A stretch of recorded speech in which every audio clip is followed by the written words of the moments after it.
উন্মুক্ত এসএসসি পরীক্ষা 2026-এর বাংলাদেশের ইতিহাস ও বিশ্ব সভ্যতার গুরুত্বপূর্ণ সাজেশন বিষয়ে বিস্তারিত আলোচনা করা হবে। তবে এই ভিডিও শুরু করার আগে বাংলাদেশ উন্মুক্ত বিশ্ববিদ্যালয়ের সকল শিক্ষার্থীকে আন্তরিক শুভেচ্ছা, অভিনন্দন ও সালাম জানিয়ে শুরু করছি আমাদের আজকের ভিডিও। আসসালামু আলাইকুম। আজকের ভিডিওতে আমি আপনাদেরকে দেখাবো যে আপনারা কোন কোন পাঠগুলো পড়লে আপনারা সৃজনশীল প্রশ্ন কমন পাবেন। এই বিষয়গুলো বিস্তারিত আলোচনা করা হবে। আপনাদের পরীক্ষাটা হবে, আপনারা জানেন যে জুন মাসের 5 তারিখে আপনাদের পরীক্ষা অনুষ্ঠিত হবে।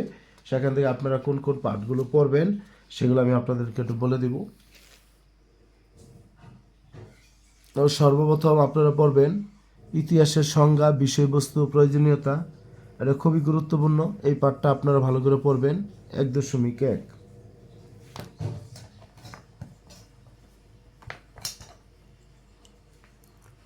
1.1 পাঠটা পড়ার পরে আপনারা এখানে আমাদের 2 নম্বর চ্যাপ্টার থেকে প্রশ্ন পরীক্ষা আসবে।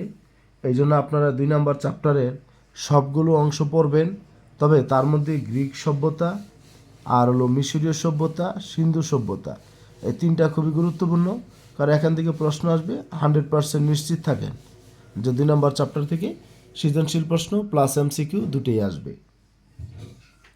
তারপর 3 নম্বর চ্যাপ্টারে আমরা 3 নম্বর চ্যাপ্টারটাও ভালো করে পড়ব, কারণ এর দুইটা বিষয় আছে: বাংলাদেশের ভৌগোলিক অবস্থান ও পরিচিতি, বাংলাদেশের ভূপ্রকৃতি এবং এর প্রভাব। এটাও ভালো করে সবাই পড়বেন।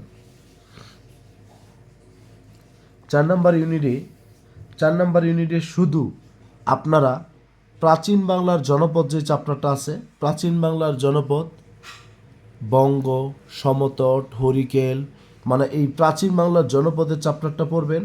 100% ইম্পর্টেন্ট। এখান থেকে আপনাদের সৃজনশীল প্রশ্ন কমন পড়বে এবং নৈর্ব্যক্তিক প্রশ্ন কমন পড়বে যদি আপনারা প্রাচীন বাংলার জনপদের অংশটা পড়েন।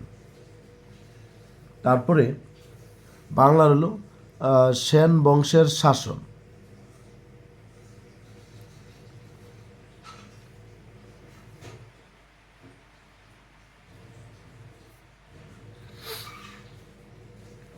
পাঁচ নম্বর অধ্যায় আপনাদের পড়ার প্রয়োজন নাই, আপনারা 6 নম্বর অধ্যায়ে চলে যাবেন। ইখতিয়ার উদ্দিন, বখতিয়ার খলজি ও তুর্কি শাসন। তারপর আপনার ইলিয়াস শাহ ও বাংলার স্বাধীন সুলতানি শাসন। সর্বশেষ বাংলায় মোগল শাসন ও 12 ভূঁইয়া।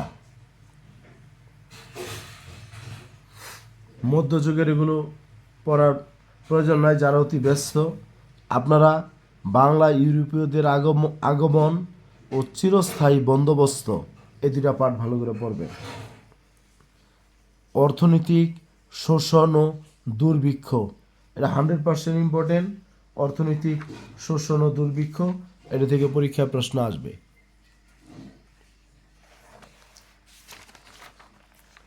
যাদের সময় আছে আপনারা পুরো বই পড়বেন। তবে আমার যারা অতি ব্যস্ত বা চাকরিজীবী শিক্ষার্থী রয়েছেন, আমি আপনাদেরকে বলবো আপনারা শুধু এতটুকুই পড়বেন।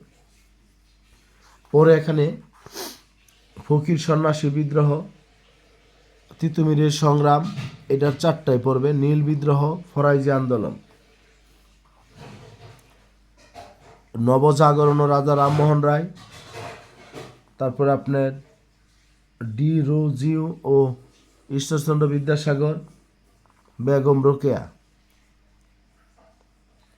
সর্বশেষ 1857 সাল বঙ্গভঙ্গ ও স্বদেশী আন্দোলন, লাহোর প্রস্তাব। 100% ইম্পর্টেন্ট হল লাহোর প্রস্তাব।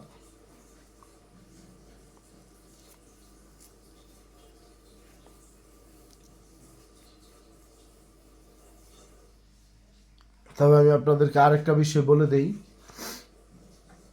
এখানে আপনারা যারা বেশি ব্যস্ত, যাদের সময় কম, আপনারা শুধু এই অংশগুলোই পড়বেন। কোন অংশগুলো?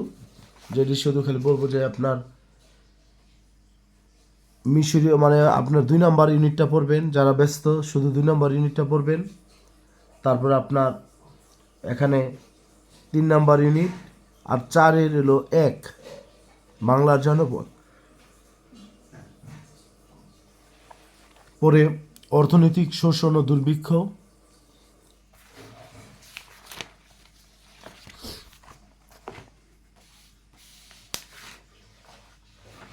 আর এই পাশ থেকে লাহোর প্রস্তাব, এই অংশগুলো বেশি করে পড়বেন। আর যেগুলো আমি মার্ক করে দিছি, আমি আশাবাদী যদি আপনারা এগুলো পড়েন তাহলে আপনাদের পরীক্ষায় প্রশ্ন কমন পড়বে। আর নৈর্ব্যক্তিকও বেশি বেশি করে বইটা রিডিং পড়বেন যাতে করে আপনারা উপকৃত হন। তারপর আমি চেষ্টা করবো আপনাদের নৈর্ব্যক্তিকের ভিডিও দেওয়ার জন্য যাতে করে সবাই উপকৃত হন। আর সবাই আমার চ্যানেলটি সাবস্ক্রাইব করবেন, ফেসবুক পেজটি ফলো দিবেন। আর ইতিমধ্যে যারা চ্যানেলটি সাবস্ক্রাইব করে ফেসবুক পেজটি ফলো দিয়ে আসছেন আপনাদের প্রতি কৃতজ্ঞতা প্রকাশ করছি।